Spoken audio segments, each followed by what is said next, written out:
আসসালামু আলাইকুম ওরহমতুল্লাহি ওবরকাতুহু। সম্মানিত সুধী, আজকে ছোট্ট একটি বিষয় নিয়ে আপনাদের সঙ্গে কিছু কোরআনের আয়াত এবং হাদিসে মুবারাকা শেয়ার করব। বৈবাহিক জীবন এবং বিশেষ করে বিবাহর পূর্বে যেসব জিনিসগুলো আমাদের জানা জরুরি, কেননা বিবাহ এটা ধর্মীয় রীতিনীতি মেনে আমরা করে থাকি এবং ধর্মীয় রীতি এটাকে মেনটেন করে চলতে হয়। আর আমাদের নবী মুহাম্মদ আরবি সাল্লাল্লাহু আলাইহি ওয়াসাল্লাম তিনি বলেছেন, আনিকাউ মিনাস সুন্নতি ফামান রাগিবান সুন্নতি ফালাইসা মিন্নি। যে বিয়ে করাটা হচ্ছে আমার সুন্নাত, যে ব্যক্তি আমার এই সুন্নাত থেকে স্বেচ্ছায় মুখ ফিরিয়ে নেবে সে আমাদের অন্তর্ভুক্ত নয়। তো এক্ষেত্রে ধর্মের প্রথম থেকে শেষ পর্যন্ত এবং বিশেষ করে বিবাহর প্রথম থেকে শেষ পর্যন্ত যত আচরণ আছে, সমস্ত আচরণগুলো যেন আমাদের ধর্মীয় আলোকে হয়ে থাকে। এই জন্য আমাদের পবিত্র কোরআন এবং হাদিসে মুবারাকাতে অনেকগুলো আমাদেরকে আদেশ নির্দেশ দেওয়া হয়েছে। তাই আমি আপনাদের সামনে সাতখানা আমি হাদিসের কিছু অংশ আপনাদের সামনে পেশ করব এবং সাতখানা আইন বা নিয়ম বলতে পারেন, আচার অনুষ্ঠান বলতে পারেন, আমি আপনাদের সামনে শেয়ার করব, যেগুলো বিবাহের পূর্বে আমাদের প্রত্যেক যুবক তরুণীদের জানা এটা অলঙ্ঘনীয় দায়িত্ব বলে আমি মনে করি। তো চলুন আমি সংক্ষিপ্তভাবে বলবো। প্রথমে মনে রাখবেন, যে কোনো কাজ করার পূর্বে ইস্তেখারা করবেন। ইস্তেখারার যে সলাত আছে সেই সলাতটাকে আদায় করবেন, যে আপনি যখন বিবাহ করতে চাচ্ছেন এটা আপনার জন্য কল্যাণ হবে না অকল্যাণ হবে। কেননা বিয়ের পূর্বে দেখা যায় অনেক ছেলে মেয়ে তারা কিন্তু মানে ডিপ্রেশনে চলে যায়। যখন বিয়ে করাটা কি ঠিক হচ্ছে, বা এই ছেলেটাকে কি বিয়ে করা ঠিক হচ্ছে, বা এই মেয়েটিকে কি বিবাহ করা ঠিক হচ্ছে, বিয়ে করলে আমি কি পর্যাপ্ত পরিমাণে আমরা দুজনকে সময় দিতে পারবো, একে অপরকে খেয়াল রাখতে পারবো, এই অনেক রকমের মাথায় তখন চিন্তা যেগুলো মানে ঘিরে ধরে। মানে বিয়ে করতে অনেক ইচ্ছুক, কিন্তু বিয়ে করে যখন দিনক্ষণ তারিখ ঠিক হয়ে যায় সেই সময়তে অনেকে ভয় পেয়ে যায় যে এখন আমি এই দায়িত্বকে আমি নিতে পারবো। ছেলেপক্ষও মোটামুটি তারা ভয় পেয়ে যায়, মেয়ে পক্ষরাও ভয় পেয়ে যায় যে নতুন সংসার, নতুন জীবন। সেক্ষেত্রে ছেলে এবং মেয়ে তারা উভয়েই তারা বিবাহ করতে ইচ্ছুক হলেও তারা কিন্তু এই জায়গাতে সে ভয় পায়। আর এটা স্বাভাবিক, এটা ন্যাচারালি, কারণ দুটো সম্পর্কের মধ্যে আবদ্ধ হবে, সেক্ষেত্রে ভয়টা অস্বাভাবিক কিছু নাই। কেন বিবাহ মানে হচ্ছে আরবি থেকে বলা হয় নিকা, উগদাত নিকা, তোমরা বিবাহতে আবদ্ধ হও। নিকা মানে বাইন্ডিং করা, বেঁধে দেওয়া, গিরি দেওয়া। মানে এখানে শুধু দুজন ছেলে মেয়ে যে বেঁধে দেওয়া হচ্ছে এমনটা নয়, দুটো পরিবার, দুজনের সমস্ত কিছু পরিবার যা আছে, আত্মীয় স্বজন আছে, দুজনের সঙ্গে শেয়ার করবে, দুজনের সম্পর্ক গড়ে ওঠে। তো এটা আসলে বিবাহ ছেলে মেয়ের নয়, বরং দুটো পরিবারেরও বিবাহ বললে মোটেও কোনো দিক থেকে ভুল হবে না। দুটো পরিবারের সঙ্গে একটা বাইন্ডিং হয়, একটা গিরি দেওয়া হয়, অনেক কিছু দায়িত্ব দুজনের উপরে পড়ে যায়, দুই পরিবারের উপরে দুজনের দায়িত্ব পড়ে যায়। একটা অপরিচিত পরিবারকে পুরো নিজের আপন করে নিতে হয়। তো এটা অবশ্যই অনেক চিন্তা নিয়েই আপনাদের সামনে এগোনো উচিত। হঠকার মাধ্যমে বিবাহটা না করা উচিত, বা আবেগে পড়ে বিবাহ না করাটা উচিত। কারণ দেখা গেছে অনেকে 2-4 দিনকার সম্পর্ক বিবাহ বন্ধনে আবদ্ধ হয়েছে, অন্য কিছু দেখেনি। তো সেক্ষেত্রে তাদের বিবাহ বন্ধন পরবর্তী সময়তে ছিন্ন হয়েছে। তো এটা যেন না হয়, প্রথমে এই জন্য আল্লাহ সুবহানাহু ওয়া তাআলার শুকরিয়া দিয়ে শুরু করতে হবে। বিবাহের পূর্বে ইস্তেখারা সলাত আদায় করবেন এবং দেখবেন যে আল্লাহ সুবহানাহু ওয়া তাআলা আপনাকে কোনো নির্দেশনা দিচ্ছে কিনা, আপনার মন কোন দিকে টানছে। এটা করার পরে, ইস্তেখারা সলাত আদায় করার পরে আপনারা একটা সিদ্ধান্ত নেবেন। এটা একটু গুরুত্বপূর্ণ বিষয়, যেটা আমরা অনেকেই করে থাকি না। এই বিষয়ে সহিহুল বুখারী হাদিস নাম্বার 1162-তে হাদিস পেয়ে যাবেন ইস্তেখারা সলাতের গুরুত্ব, এবং সুনান আবু দাউদ হাদিস নাম্বার 1538, মিশকাত হাদিস নাম্বার 1323, নফল সালাতের অধ্যায়ে এটা আপনি পেয়ে যাবেন। এই যে প্রথম কথা, এটা মিস কেউ করবেন না। বিয়ের পূর্বে অবশ্যই আপনার ইস্তেখারা করে নেবেন একবার, যে এটা আপনার করণীয়টা কতটা উপযুক্ত হচ্ছে, কতটা ভালো হচ্ছে। আচ্ছা, দ্বিতীয় একটি বিষয় যে আমরা প্রায় ভুল করে থাকি, যে পাত্রী বা পাত্র কীভাবে নির্বাচন করব। অনেক ক্ষেত্রে আমরা শুধু পাত্রী নির্বাচনের কথা বলি, এক্ষেত্রে পাত্র এবং পাত্রী উভয়ই গুরুত্বপূর্ণ হচ্ছে দিনদারিতা আছে কিনা। দিনদারিতা আছে কিনা এটা আপনার দেখা অবশ্যই গুরুত্বপূর্ণ। যদি আপনি পরলৌকিক জীবনে যদি সুখী থাকতে চান, বা পরলৌকিক জীবনে, পরমার্থিক জীবনে যদি আপনি কল্যাণ চান, তাহলে অবশ্যই আপনাকে যেই কাপলটাকে আপনি চাচ্ছেন, আপনার নিজের করে চাচ্ছেন, তাকে অবশ্যই আপনার মাইন্ডের, আপনার সেন্সের হতে হবে। দেখা যাচ্ছে আপনি একজন ধার্মিক, আপনি একজন অধার্মিককে বিয়ে করছেন, এটা সমস্যা হবে, অনেক সমস্যা হবে। এখন আবেগে অনেক কিছু বলা যেতে পারে, কিন্তু সমস্যা হবে, এটা বাস্তব নিয়ম। তো এক্ষেত্রে দিনদারিতা পাত্রীকে মানে গ্রহণ করা, পাত্র এবং পাত্রী উভয় যেন দিনদারিতা থাকে, এটিকে স্পেশালভাবে হাদিসে একাধিকবার বলা হয়েছে। চলেন কয়েকটা আমরা হাদিস দেখি, যে আল্লাহ সুবহানাহু ওয়া তাআলা সূরা বাকারার 221 নম্বর আয়াতে আল্লাহ বলে দিয়েছেন যে কোনো যে তুমি যাকে বিবাহ করতে যাচ্ছ, যে সে নারীটা অনেক সুন্দরী কিন্তু দিনদারিতা নেই, সে বেদিন, তাহলে তুমি তাকে বিবাহ করো না। একইভাবে যে কোনো মেয়ে যদি কোনো ছেলেকে পছন্দ করে, সেক্ষেত্রে দেখছে ছেলেটা দিনদারিতা নেই, তাহলে বিবাহ করো না, বরং ঝাড়ুদারকে বিয়ে করাটা উত্তম। আল্লাহ সুবহানাহু ওয়া তাআলা এক্ষেত্রে বলছেন যেন তাদের চিন্তা, চেতনা, তাদের মনোবাসনা, মনের ইচ্ছা, তাদের উদ্দেশ্য, লক্ষ্য, ডেস্টিনেশন সব যেন এক থাকে, সেম থাকে, নচেত এই সংসার ভেঙে যাবে। ভেঙে যাওয়ার তালাক হওয়া, ডিভোর্স হওয়া বা পরকীয়ায় লিপ্ত হওয়ার একটি কারণ যে স্বামী এবং স্ত্রী তারা উভয় চিন্তার সঙ্গে সংশ্লিষ্ট নয়, দুজন দুই গতির, দুজন দুই দিক থেকে চিন্তা করে, এই জন্যই এই সমস্যাটা হয়। তাই বিয়ে করার পূর্বেই আপনাকে দেখে নিতে হবে যে আপনি যার সঙ্গে বিবাহ করছেন সে আপনার চিন্তার সঙ্গে চিন্তা করে কিনা, আপনার চিন্তার সঙ্গে মিল আছে কিনা। কেন আল্লাহ নবী মুহাম্মদ সাল্লাল্লাহু আলাইহি ওয়াসাল্লাম বলেছেন যে একটা মানে নেককার বন্ধু আর হচ্ছে একটা বদবন্ধুর মধ্যে একটা সম্পর্ক হচ্ছে আতর বিক্রেতার মতো। আতর বিক্রেতা কাছে আপনি যদি থাকেন, হয় আপনি সেন্ট পাবেন, অথবা আপনি সেন্ট নিজেই ক্রয় করবেন, অথবা আপনাকে ফ্রি দেবে, লাভ।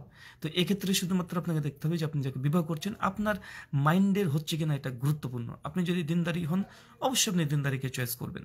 বেদিন কাউকে চয়েস করলে বা দিন সম্পর্কে অজ্ঞ বা দিন সম্পর্কে মানতে চায় না, এদেরকে নয়, কোনোভাবে নয়, তাহলে এই পরিবার এটা পরবর্তী সময়তে ধ্বংস হবে, এটাই স্বাভাবিক।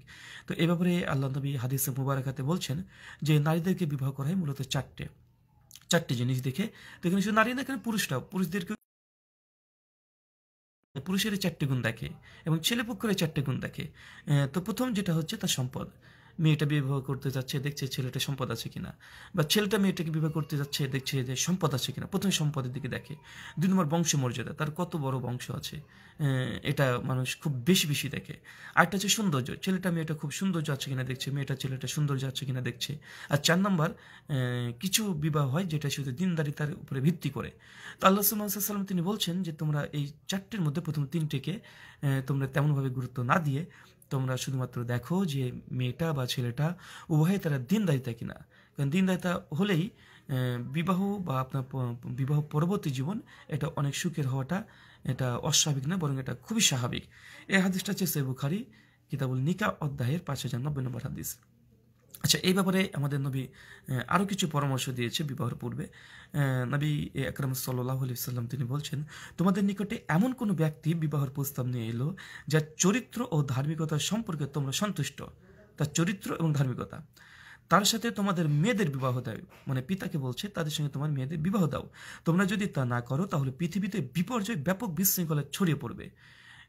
যদি একটা ছেলে দেখেছেন যে সে ধার্মিক এবং চরিত্র ভালো, কিন্তু তার হয়তো রোজগারটা খুব বেশি ভালো না, রোজগার আছে যৎসামান্য, কিন্তু বেশি ভালো না, কিন্তু আপনি যদি তার ধার্মিকতার চরিত্র না দেখে আপনি যদি কোনো একজন ধনাঢ্য কোনো পরিবারের ছেলেকে দেখেন যার চরিত্র ভালো না, তাহলে এটা করলে বিশৃঙ্খলার সৃষ্টি হবে পৃথিবীতে এবং পরিবারে বিশৃঙ্খলার সৃষ্টি হবে। এই হাদিসটা আছে সুনানে তিরমিজি হাদিস নাম্বার 1084 এবং সুনানে ইবনে মাজাহ হাদিস নাম্বার 1967-তে। এই হাদিস আল্লামা আলবানী রাহিমাহুল্লাহ সিলসিলা হাদিসের সাহিহের মধ্যে হাদিস নাম্বার 1022 সনদ সহিহ বলেছে। তো এই হচ্ছে দ্বিতীয় পরামর্শ। তৃতীয় পরামর্শ যুবক ভাই এবং বোনেদের জন্য, যদি অনেক ক্ষেত্রে আমরা দেখা যায় যে পিতামাতা বিবাহ ঠিক করে দিয়েছে, মেয়ে বলছে যে বাবা তোমার পছন্দ আমার পছন্দ, বা ছেলেরও বলে যে বাবা তোমার পছন্দ আমার পছন্দ, মা দেখেছে আমার দেখার প্রয়োজন নেই। এই কথাটা এটা অনেকটা মানে খারাপ। পরবর্তী সময়তে বিবাহের পূর্বে এটা খারাপ একটা প্রতিক্রিয়া চলে আসে যে বাবা মা অবশ্যই পছন্দ করবে, এটাও সবই কিছু নেই, কিন্তু বাবা মার উপরে ছেড়ে দেওয়া, নিজে আপনি জীবনযাপন করবেন। ইসলাম এখানে আপনাকে অনুমতি দিয়েছে, বরং তাগিদ দিয়েছে, আপনাকে অধিকার দিয়েছে যে ছেলে এবং মেয়ে বিয়ের পূর্বে একে অপরকে দেখে নেবে। চলেন এই ব্যাপারে কিছু হাদিসে মুবারক আমরা দেখিনি। মুগিরা বিন শুবা একজন সাহাবী রাসূল, তিনি বলছেন আমি একটা নারীকে বিবাহের প্রস্তাব দিয়েছিলাম। তো রাসূল সাল্লাল্লাহু আলাইহি ওয়াসাল্লাম আমাকে বললেন, যখন রাসূলকে জানান যে আল্লাহ রাসূল আমি বিবাহ করতে চাচ্ছি, অমুক মেয়েকে আমি বিবাহের প্রস্তাব দিয়েছি। তো নবী আরবি সাল্লাল্লাহু আলাইহি ওয়াসাল্লাম তিনি তখন বললেন সেই ব্যক্তিকে, শুবা বিন মুগিরাকে, তুমি কি তাকে বললেন তুমি কি সেই মেয়েটিকে দেখেছো? সাহাবী তখন বলছেন যে না আল্লাহ রাসূল আমি সেই মেয়েটিকে দেখিনি। তিনি বললেন তাকে দেখে নাও, মেয়েটিকে তুমি দেখে নাও, কেননা এতে তোমাদের উভয়ের মধ্যে ভালোবাসার সৃষ্টি হবে। কেননা অনেক ক্ষেত্রে আপনি শুধু বাবা মার পছন্দের উপর ভিত্তি করছেন, এটা নয়, বরং আপনি মেয়েটিকে দেখবেন এবং মেয়েটিও তার হবু বরকে সে দেখে নেবে। এটা শরীয়ত আপনাকে বলেছে। এই কারণে আপনার বিবাহ পরবর্তী জীবন এটা অনেক কল্যাণকর, অনেক ভালো হবে। শুধু কারো উপরে ভিত্তি করে, কারো পছন্দ উপরে ভিত্তি করে বিবাহ করাটা উচিত নয়। এটা দীর্ঘস্থায়ী একটা সম্পর্ক আপনার। আচ্ছা, এই হাদিসটা আপনি পেয়ে যাবেন জামে তিরমিজি হাদিস নাম্বার 1087, সুনান ইবনু মাজাহ হাদিস নাম্বার 1865 এবং মিশকাত হাদিস নাম্বার 3107 এই হাদিসটা সহিহ সনদে বর্ণনা আছে। আচ্ছা, এই বিষয়ে আবু হুরায়রা রাদিয়াল্লাহু তাআলা থেকে একটা হাদিস পাওয়া যায় যে নবী করিম সাল্লাল্লাহু আলাইহি ওয়াসাল্লামের নিকটে এসে তিনি বললেন, একজন আনসারী মেয়েকে বিবাহ করার ইচ্ছে পোষণ করলেন। আবু হুরায়রা বর্ণনা করছেন। তো আল্লাহ নবী সাল্লাল্লাহু আলাইহি ওয়াসাল্লাম আবার তিনি একই কথা বলেন, তাকে কি দেখেছো? কেননা আনসারদের চোখে দোষ ত্রুটি থাকে। তাহলে নবী বললেন যে তুমি কি সে মেয়েটিকে দেখেছো কিনা, কারণ সে মেয়েটির মধ্যে কোনো ত্রুটি বিচ্যুটি আছে কিনা। কারণ অনেক সময় দেখা যায় যে বিবাহ করে ফেলেছে তার সৌন্দর্য দেখে, কিন্তু তার শরীরের কোনো দেহ অঙ্গ প্রত্যঙ্গ যদি কোনো সমস্যা হয়, বিয়ের পরে এই সমস্যাটাকে আরও বৃহৎ আকার ধারণ করে। তাই বিয়ের পূর্বে অবশ্যই দেখে নেওয়াটা এটা ইসলাম শরিয়া আপনাকে এই অধিকার দিয়েছে। এ হচ্ছে 3 নম্বর বিষয়। আচ্ছা, 4 নম্বর বিষয় যে বিয়ে করার সময় কাকে প্রাধান্য দেবেন, বিবাহিতা না কুমারীকে? তো এখানে আপনি মেনটেন করছে আপনার পরিবার, আপনি যাকে আপনি একজন পুরুষ মানুষ, আপনি যাকে বিয়ে করতে যাচ্ছেন আপনার পরিবার। আপনি বিয়ে করার উদ্দেশ্য কি? সেদিকে যৌন চাহিদা পূরণ করা, না বিয়ে করার উদ্দেশ্য যে আপনার পরিবারকে মেনটেন করা? তো পরিবারকে মেনটেন করা, দেখা যাচ্ছে আপনার ছোটো ছোটো ছেলে মেয়ে, ছোটো ছোটো ভাই বোনেরা আছে, বাবা মা বৃদ্ধ হয়ে গেছে। তো এই সময় কুমারী মেয়েকে বিয়ে করলে হয়তো বা আপনার ছোটো ছোটো ভাই বোন বা সংসারকে হ্যান্ডেল করতে পারবে না। সেক্ষেত্রে আপনি বিবাহিত মেয়েকে অবশ্যই পছন্দ করতে পারেন, যেটা জাবির বিন আব্দুল্লাহ করেছিলেন। কিন্তু আপনি যদি একজন যুবক হন, তরুণ হন, তো সেক্ষেত্রে কুমারী মেয়েকে বিবাহ করাটা পরামর্শ আপনাকে দেওয়া হয়েছে হাদিসে মোবারকাতে। নবী মুহাম্মদ সাল্লাল্লাহু আলাইহি ওয়াসাল্লাম তিনি এই কথা বলছেন। চলুন কয়েকটা হাদিস পড়ে নিই। তো এ বিষয়ে রাসূল সাল্লাল্লাহু আলাইহি ওয়াসাল্লাম তিনি বলছেন যে তোমরা কুমারীদেরকে বিবাহ করো, কুমারী নারীকে তোমরা বিবাহ করো, কেননা তাদের মুখ বেশি মিষ্টি এবং তারা অধিক গর্ভধারণ করতে পারে এবং অল্পে তুষ্ট। এখানে কুমারী মেয়েদেরকে বিবাহ করতে বলছে, এটা ফার্স্ট অপশান। সেকেন্ড অপশান অবশ্যই বিবাহিতা বা তালাকপ্রাপ্তা মেয়েদেরকে আপনি বিবাহ করতে পারেন, এখানে উৎসাহ আছে। তবে যখন কোনো যুবক বিয়ে করতে চাচ্ছে, সে যেন প্রথমে কুমারী মেয়েকেই প্রাধান্য দেয়, এটারও গুরুত্ব আছে। কারণ বিবাহ পরবর্তী জীবনে দেখা যাচ্ছে প্রথমে আপনি আবেগে কোনো বিবাহিত একটা নারীকে বিয়ে করেছেন, যার ছেলে আছে বা বাচ্চা আছে, পরবর্তী সময়তে দেখা যাচ্ছে সংসারের সমস্যা, ঝামেলা, বিবাদ অনেক কিছু দেখা যায়। তো প্রথমত এখানে মেনটেন করতে হবে যে আপনি কুমারী, যেহেতু আপনি কুমার একজন, তাই কুমারীকে প্রথম স্ত্রী নয় যে আপনি চাচ্ছেন না স্ত্রী এসে আমার পরিবারটাকে হ্যান্ডেল করবে, কন্ট্রোল করবে, সেক্ষেত্রে অবশ্যই বিবাহিতা নারীকে আপনি পছন্দ করতে পারেন। তো এই বিষয়ে যে হাদিসটা আমি বললাম একটু আগে, সেটা সহিহুল জামি হাদিস নম্বর 2939 আছে। আচ্ছা, আরেকটা হাদিসে মুবারাকার নবী বলছেন যে তোমরা কুমারীদেরকে বিবাহ করো, কেননা তাদের মুখ বেশি মিষ্টি, তারা অধিক গর্ভধারীণ এবং অল্পে তুষ্ট। একই কথা। এই হাদিসটা সুনান ইবনে মাজাহ হাদিস নম্বর 1861 এই রিওয়ায়াতটা সহিহ সনদে এসেছে। মিশকাতও দেখে নেবেন, হাদিস নম্বর 3092 আমরা এই ঘটনাটা আমরা পাচ্ছি। আচ্ছা, 5 নম্বরে এখানে একটা বিষয় যেটা অনেক ক্ষেত্রে আমরা দেখি যে শুধুমাত্র ছেলে দিনদার আছে বা মেয়ে দিনদার আছে, কিন্তু তার সৌন্দর্য নেই, অথবা তার দারিদ্রতার মধ্যে তারা বড় হয়েছে বা তাদের পরিবার তেমন অর্থশীল নয়। ছেলে মেয়ে দুজনের ক্ষেত্রে হতে পারে। তো এ বিষয়ে কঠোরভাবে আল্লাহ নবী বারবার বলেছেন যে তোমরা দিনদারিতাকে প্রাধান্য দাও। আসর নূরের 30 নম্বর আয়াতে আল্লাহ বলে দিয়েছেন যে কেউ যদি নিজের যৌনাঙ্গকে হেফাজত করার জন্য, ব্যভিচারের পথ থেকে বেঁচে থাকার জন্য যদি বিবাহ করে, আল্লাহর পক্ষ থেকে তাদের রিজিকে বারাকা দান করবে। তাই এক্ষেত্রে আর্থিক ব্যবস্থা অবশ্যই আপনাকে দেখতে হবে, কিন্তু এটা সর্বাধিক গুরুত্বপূর্ণ নয়। যদি দিনদারিতা পেয়ে যান এবং চরিত্র ভালো পেয়ে যান, তাহলে এই দুটোর জন্য যথেষ্ট হয়েছে বিবাহের জন্য।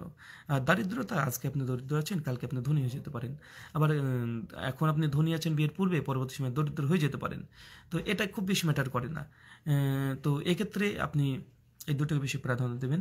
আর 6 নম্বর বিষয় যে মুহুর, যখন বিবাহ আপনারা ফাইনাল করে নিচ্ছেন, সেক্ষেত্রে মুহুরের বিষয়টা এটা যেন অতিরিক্ত না হয়।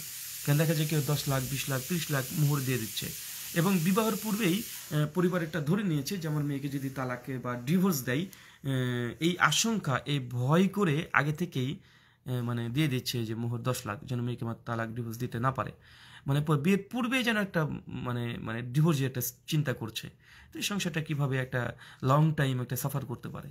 তো বিবাহের পূর্বে আল্লাহ নবী এই জন্য বলেছেন যে সেই মোহর হচ্ছে উত্তম, যে সেই বিবাহটা হচ্ছে উত্তম, যে বিবাহটা খুবই সহজ। মোহর হবে খুবই অল্প, যৎসামান্য। তো চলেন এই বিষয়ে হাদিস সহিহ বুখারী হাদিস 6447, মিশকাত হাদিস 5236। তো এখানে আর একটা হাদিস আসছে যে আল্লাহ নবী বলছে নিশ্চয়ই বরকতপূর্ণ মহিলা হলো যাকে প্রস্তাব দেওয়া সহজ, যার মোহর আদায় করা সহজ, যার গর্ভশয় সন্তান সহজ। মানে এখানে তিনটে কথা বলছে যে যাকে মানে বিয়ের প্রস্তাব দেওয়াটা সহজ, যার মোহরটা হবে সহজ, এবং যে নারী গর্ভধারণ করতে সহজ। তো এক্ষেত্রে গর্ভধারণ করতে সহজ বলতে আপনি বুঝবেন কিভাবে? আসলে এটা আল্লাহ রসুল তিনি মূলত বোঝাতে যাচ্ছেন সে মেয়েটার মা, তার দাদিমা, তাদের বংশকে দেখেই একটা তার ফল নির্ধারণ করা যায়। এই জন্য তাকে এইভাবে বলা হচ্ছে। যেটা আসছে সেটা হচ্ছে মুসনাদে আহমদ এবং সিলসিলা হাদিসে সহিহা হাদিস নম্বর 2235-এ। আচ্ছা, এখানে আরেকটা হাদিস বলছেন যে আল্লাহ ওমর বিন খাত্তাব রাদিয়াল্লাহু তাআলা আনহু তিনি বলছেন যে মহিলাদের মোহরের ব্যাপারে তোমরা বাড়াবাড়ি করো না।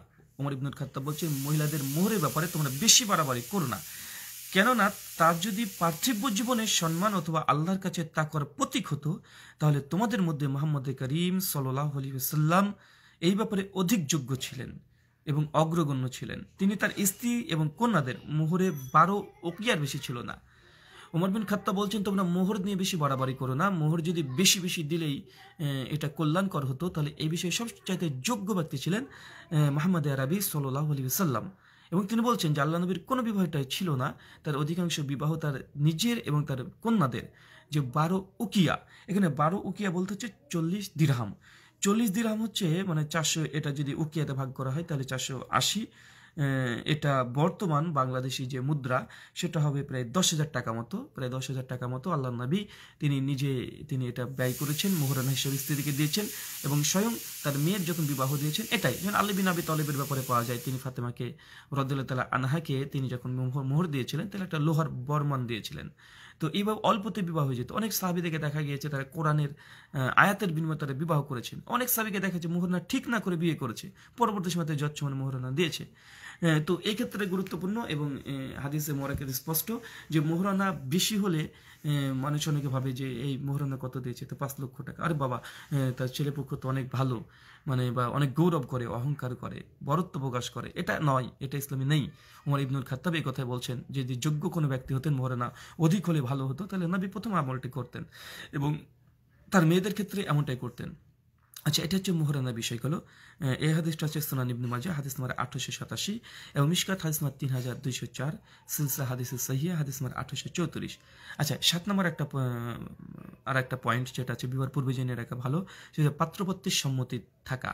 অনেক ক্ষেত্রে দেখা যাচ্ছে যে পাত্রীপক্ষ ছেলেকে পছন্দ করেনি, কিন্তু বাবা মা তাকে প্রেশার ক্রিয়েট করছে অথবা বিভিন্নভাবে বোঝাচ্ছে। অবশ্যই বোঝানো উচিত, যদি পাত্র যদি চরিত্র ঠিক থাকে, তার দিন দায়িত্বে থাকে, অবশ্যই বোঝাবে বাবা মা। কিন্তু অনেক ক্ষেত্রে দেখছি মেয়ের পছন্দই না, কিন্তু জোরপূর্বক বাবা বিয়ে দিয়ে দিচ্ছে বা তাকে ইমোশনাল ব্ল্যাকমেল করছে যে তুই আমার মেয়ে, তুই এটা কর বা এটা কর। অনেক রকমের বিভিন্ন রকমের মেয়েটাকে ডিপ্রেশনে ফেলে দিয়ে বিবাহটা দিয়ে দেয়। এভাবে বিবাহ হলে সংসারে তারা উভয়ই শান্তিতে থাকবে না, কেননা এই বিবাহটা তো পিতামাতা করছে না, এই ছেলেটা মেয়েটাকে করছে, মেয়েটা ছেলেটাকে করছে। এক্ষেত্রে অবশ্যই ছেলে এবং মেয়ে তাদের উভয়ের যেন সম্মতি থাকে এবং দুজন যেন আগে থেকে সম্মতি দিয়ে দেয় যে না, অবশ্যই আমাদের বিয়েতে আমরা আগ্রহী এবং আগ্রহ প্রকাশ করছি। বিয়ের আগে যেন একে অপরকে মন থেকে গ্রহণ করে নিতে পারে, এমন একটা পরিস্থিতি সিচুয়েশন আসার পরে যেন বিবাহ হয়।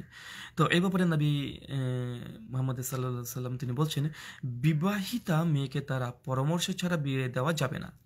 বিবাহিতা মেয়ে যদি হয় তার পরামর্শ ছাড়া কোনোভাবে বাবা বিয়ে দিতে পারবে না, এবং কুমারী মেয়েকেও তার সম্মতি ছাড়া বিয়ে দেওয়া যাবে না, এবং কুমারী মেয়েকেও বিবাহর সম্মতি লাগবে। সাহাবীগণ জিজ্ঞাসা করলেন তার সম্মতি কিভাবে হবে? উত্তরে তিনি বললেন চুপ থাকাটাই হচ্ছে তার সম্মতি। মানে কোনো কুমারী মেয়েকে বিবাহের জন্য তার বাবা বলেছে যে অমুক ছেলের সঙ্গে তোমাকে বিবাহ দিতে চাচ্ছি, মেয়েটা যদি মানে মৌখিকভাবে স্বীকৃতি দেবে এটাই ভালো, যে অবশ্যই মৌখিকভাবে স্বীকৃতি দেবে, অর্থাৎ ঘাড় নড়াবে, মানে একটা রেসপন্স করবে যেটা হ্যাঁ সূচক। আর যদি লজ্জাবোধ করে তাহলে সে যদি মাথা নিচু করে থাকে, বাবা মার সামনে বলতে পারছে না, তাহলে এটা সম্মতি হিসাবে দেখে নেওয়া হবে। অবশ্যই অধিকার আছে মেয়েটার অথবা ছেলেটার বিবাহের পূর্বে যদি পছন্দ না হয় প্রকাশ্য মুখে বলে দেবে, লজ্জা করার কিচ্ছু কারণ নেই, কোনো কারণ নেই। এখানে এটা আপনার অধিকার, আপনি অবশ্যই না বলতে পারবেন, অবশ্যই না বলবেন। আমরা চাইবো আপনি না বলবেন, যদি ছেলে পক্ষকে পছন্দ না হয় আপনি না বলবেন, অথবা মাকে গিয়ে বলবেন, আপনার খালামণিকে বলবেন, আপনার বান্ধবীর দ্বারাতে বলাবেন, কাউকে দিয়ে মেসেজ পাঠাবেন পরিবারকে যে আপনার পছন্দ না, এটা অবশ্যই। কিন্তু পছন্দ না তারপরে আপনি মানে মাথা নিচু করে থাকলে তখন এটাকে সম্মতি ধরে নেওয়া হবে। তো এই হচ্ছে একটি বিষয় যে আপনি অবশ্যই বিবাহের পূর্বে মেয়ের সম্মতি লাগবে। এটা বর্ণনা আছে সহিহ বুখারী হাদিস নম্বর 5136 এবং সহিহ মুসলিম 1419 নম্বর হাদিস, মিসকাত হাদিস নম্বর 3126। আচ্ছা, এ ব্যাপারে আল্লাহ নবী আবারও বলছেন যে যুবতী এবং কুমারী মেয়ের বিবাহর ব্যাপারে পিতাকে সম্মতি নিতে হবে, আর তার সম্মতি হচ্ছে চুপ থাকা। মানে বাবার দায়িত্ব এটা। নিজে পছন্দ করে মেয়ের বিয়ে দিতে পারবেন না। অবশ্যই আপনার পছন্দ হচ্ছে কোনো ছেলেকে, আপনি মেয়েকে প্রস্তাব দেবেন যে ওই ছেলেটার সঙ্গে তোমার বিবাহ দিতে যাচ্ছি, তোমার মন থেকে তুমি এই কথাটা বলো, তাকে জোর করবেন না, তাকে প্রেশার ক্রিয়েট করবেন না। অবশ্যই যদি ভালো কোনো পরিবার হয়, ভালো ছেলে হয়, সেক্ষেত্রে আপনি বুঝাতে পারেন।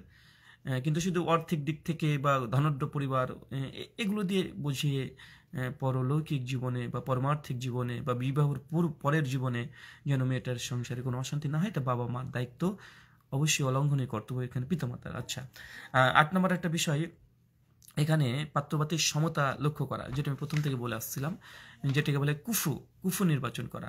কুফু বলতে দুজনের সমতা থাকতে হবে। যে ধার্মিক সে ধার্মিককে বিবাহ করবে। একজন ধার্মিক পুরুষ অধার্মিক নারীকে যেন বিয়ে না করে, আর অধার্মিক মেয়ে যেন ধার্মিক পুরুষকে যেন বিবাহ না করে, দুজনের সংসারই ধ্বংস হতে পারে। বা দেখা যাচ্ছে একজন খুবই মিসকিন পরিবারের, সে আবেগে পড়ে একটা কোটিপতি ছেলের সঙ্গে বিয়ে করে নিল, পরবর্তী সময়তে গিয়ে সে মেয়েটি সে পরিবারের সঙ্গে মানে খাপ খাওয়াতে পারছে না। অথবা দেখা যাচ্ছে আপনি অনেক বড় একজন ধনী একটা পরিবারের সন্তান, আপনি একটা একদম গরিব মিসকিন মেয়েকে বিয়ে করে ফেলেছেন আবেগে পড়ে, মেয়েটাও তার পরিবারকে এসে মেনে নিতে পারছে না। অনেক ক্ষেত্রে অপোজিটও হয়, যে আপনি খুব একটা মেয়ে, সে অনেক ধনাঢ্য পরিবারের, কিন্তু শ্বশুরবাড়িতে সে দেখছে যে বাড়িতে সে কিছুই নেই, সে মেনটেন করতে পারছে না, সে নিজেকে খাপ খাওয়াতে পারছে না। এই জন্য সংসার অশান্তি শুরু হয়ে যায়। তাই আবেগ দিয়ে নয়, এটাকে চিন্তা করতে হবে। এখানে নবী মুহাম্মদ সাল্লাল্লাহু আলাইহি ওয়াসাল্লাম তিনি বলছেন যে তোমরা ভবিষ্যৎ বংশধরের স্বার্থে উত্তম মহিলা গ্রহণ করো এবং সমতা তথা কুফু বিবেচনা করে বিবাহ করো, আর বিবাহর দিতেও সমতার প্রতি লক্ষ্য রাখো। মানে সমতা, এখানে সমস্ত রকম সমতা আপনি দেখবেন, সমস্ত রকমের সমতা আপনার এখানে দেখাটা উচিত। সমস্ত রকমের সমতা দেখবেন, যেন কোনোটা যেন আসমান আর জমিন না হয়ে যায়।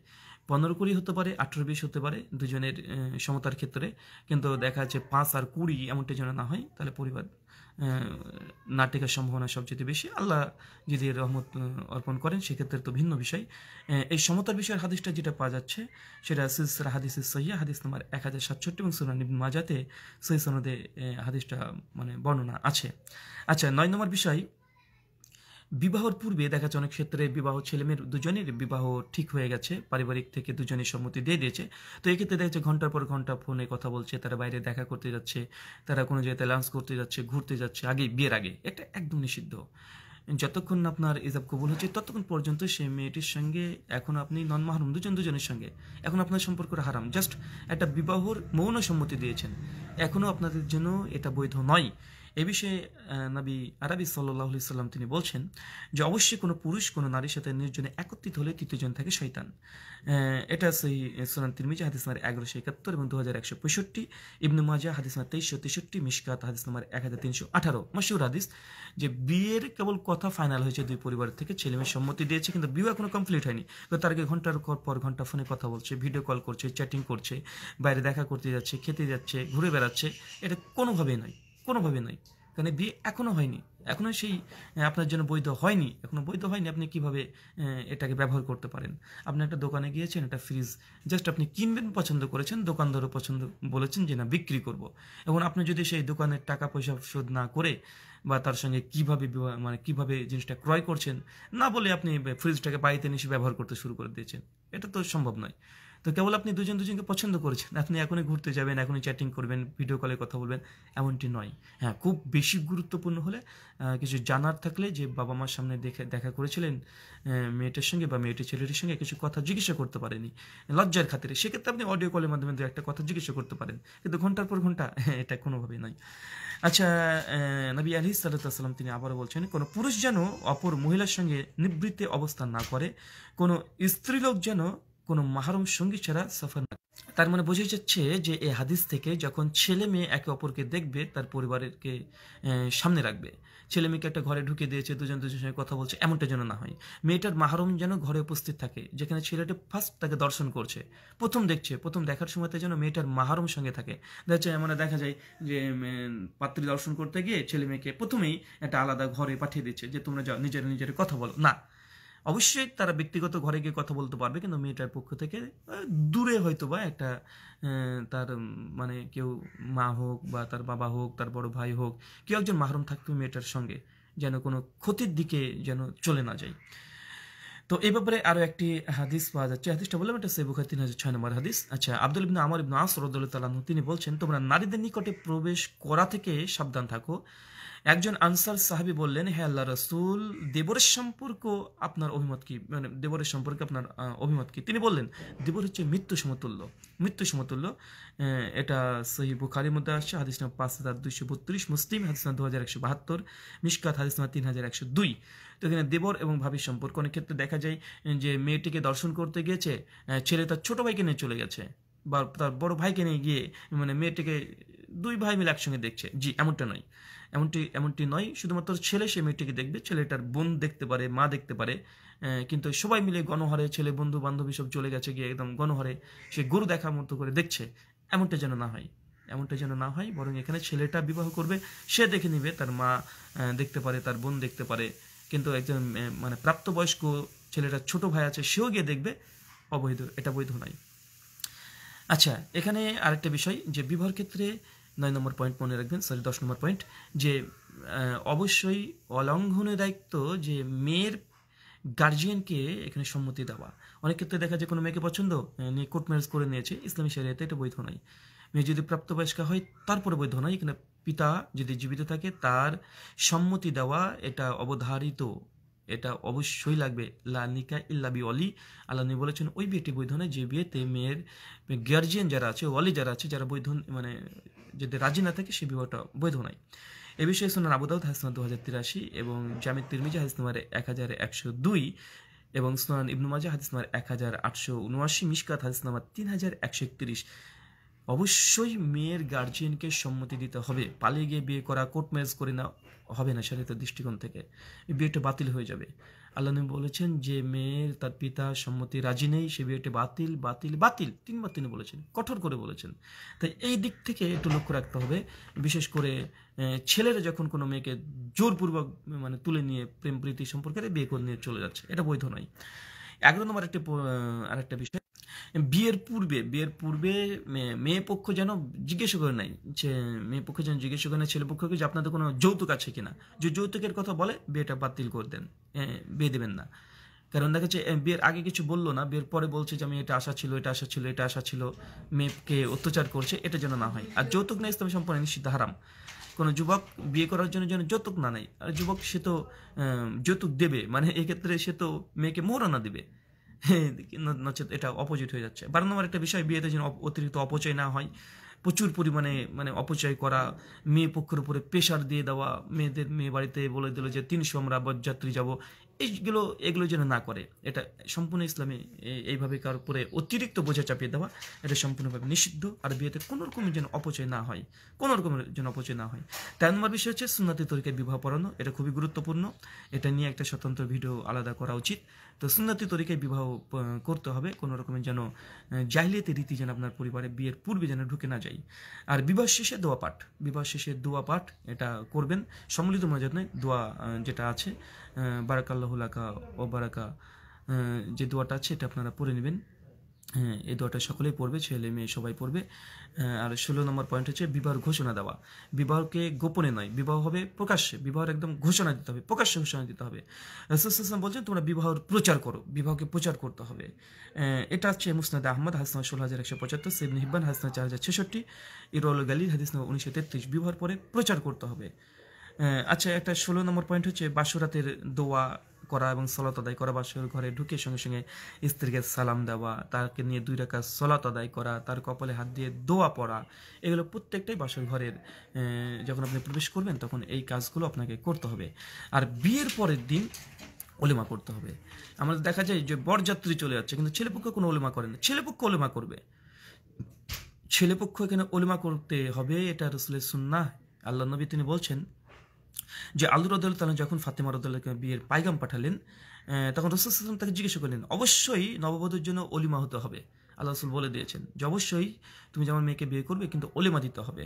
এই হাদিসটা আসছে মুসনাদ আহমদ হাদিস নম্বর 23085, সহিহ জামি হাদিস নম্বর 2419, এটা সেই সনদে বর্ণনা আছে যে আল্লাহ নবী জিজ্ঞাসা করেছিলেন ওলিমার ব্যাপারে। আনাস ইবনে মালিক রাদিয়াল্লাহু তাআলা তিনি বলছেন যে রাসূল সাল্লাল্লাহু আলাইহি ওয়াসাল্লাম বলেছেন, স্ত্রী জাইনবকে যখন বিবাহ করলেন নবী করিম সাল্লাল্লাহু আলাইহি ওয়াসাল্লাম যেভাবে ওলিমা করেছিলেন এরূপ ওলিমা তিনি পরবর্তীতে কোনো স্ত্রী বিবাহ করেননি, তাতে তিনি একটি বকরি দিয়ে ওলিমা করেছেন।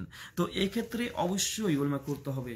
যদি একটা মুরগি জবাই করে হলেও আপনাকে মানুষকে খাওয়াতে হবে, এটা পাত্রপক্ষ খাবে, পাতৃপক্ষ নয়। এর রিওয়ায়তটি পাওয়া যাচ্ছে সেই বুখারী হাসনা 5168, সেই মুসলিম 2569, মিশকাত হাসনা 3221। তো সংক্ষিপ্তভাবে এই 16টি পয়েন্ট আপনাদের সামনে উপস্থাপন করলাম। বিয়ের আরও অনেকগুলো বিধান আছে, অনেকগুলো।